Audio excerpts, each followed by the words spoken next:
Dear viewers अस्सलाम वालेकुम। आज का दिन पाकिस्तान हुकूमत, अदलिया और फ़ौज के लिए बहुत अहम है। आज का दिन तारीख का या तो स्याह बाब बनकर उभरेगा या इस मुल्क की इस्तकामत की रोशन सुबह। हमें क्यों ऐसा लग रहा है कि अब मसला अना का है, चाहे वो हुकूमत की हो या अदलिया की। अब मुल्क कौम और इसकी सालमियत कहीं बहुत पीछे रह गई है। कल की समाअत में हुकूमत का अपने मौक़िफ़ पर डट जाना कि उनसे कोई गलती नहीं हुई। फ़रोग़ नसीम का प्रोसीडिंग में हिस्सा लेना, जो एक दिन पहले काबीना में कह चुके हैं कि इन्हें तो इस सारे मामले का पता ही नहीं है कि कौन दस्तखत कर रहा है और किस पर कर रहा है।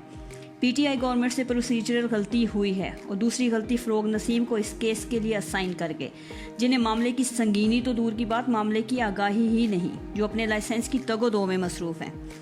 इमरान खान साहब, हुकूमत सोलो एक्शन पर नहीं चलती और हम बार बार ये कह चुके हैं कि आपके एडवाइज़र और आपकी इधर उधर से इकट्ठी की हुई काबीना आपको उस सियासी और आइनी जाल में फंसा रहे हैं जिससे बाहर निकलना आपके लिए नामुमकिन हो जाएगा। और यहाँ पर ये बात याद रखिएगा कि आपका सियासी कैरियर भी इसके साथ ही ख़त्म हो जाएगा, क्योंकि आपके सपोर्टर एजुकेटेड और सेंसिबल हैं और सियासी शऊर और सिचुएशन को एनालाइज करना और गलत को गलत कहना आपने ही सिखाया है। वो अगर पीपीपी और नून लीग का एहतसाब चाहते हैं तो आपकी हुकूमत का एहतसाब भी करेंगे। अगर हम बात करें आला अदलिया की, तो शायद वो इस मामले को अपनी अना पर डील कर रही है, क्योंकि कुछ दिन पहले इमरान खान साहब ने नवाज शरीफ साहब की रिहाई पर गलत ज़बान का इस्तेमाल किया था। बेशक सुप्रीम कोर्ट सो मोटो एक्शन ले सकती है, लेकिन हर इंतज़ामी अमूर पर दखल अंदाजी शायद मुनासिब बात नहीं है। अब ये बात तो कोई कानूनदान ही बता सकता है कि आला अदलिया इस बात को चैलेंज कर सकती है या नहीं कि नोटिफिकेशन क्यों इशू हुआ, क्योंकि हम तो ये जानते हैं कि कानून सदर पाकिस्तान को ये इख्तियार देता है।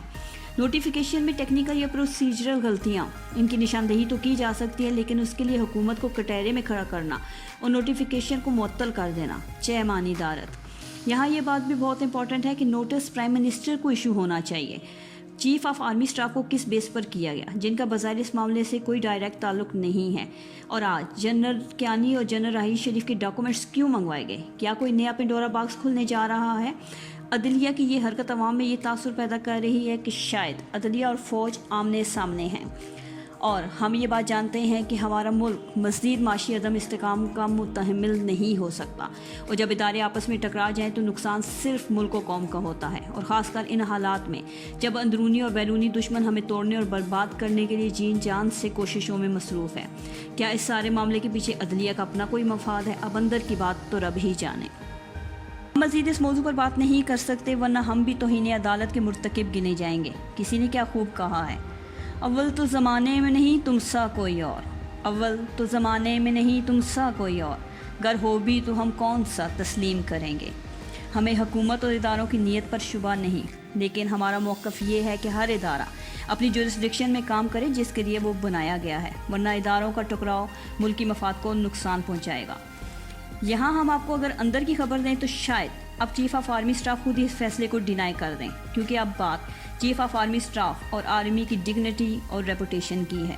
आपस की लड़ाई में मुल्क के हसास इदारे को इन्वॉल्व करना सबके लिए मुश्किलात लेकर आएगा। अल्लाह पाक आज और आने वाला हर दिन हमारे और हमारे मुल्क के लिए खैर व बरकत के साथ आए इंशाअल्लाह। खान साहब जो आपके वफादार आपको इमरजेंसी नाफिज करने का मशवरा दे रहे हैं कि ये मामला कुछ अरसे के लिए टल जाए, तो वो आपको एक ऐसे अंधे कुएं में फेंकने की तैयारी में हैं जिससे आप कभी बाहर नहीं निकल सकेंगे। इसलिए अपना दिमाग और कान खुले रखें। जज्बातियत आपकी खासियत है, लेकिन इस मामले में फंदा बन सकती है। वीडियो पसंद आने की सूरत में चैनल को सब्सक्राइब करते हुए साथ मौजूद ना बजने वाली घंटी की अलामत को दबा दीजिए, ताकि आने वाली हर नई वीडियो आप तक आसानी से पहुँच सके। शुक्रिया।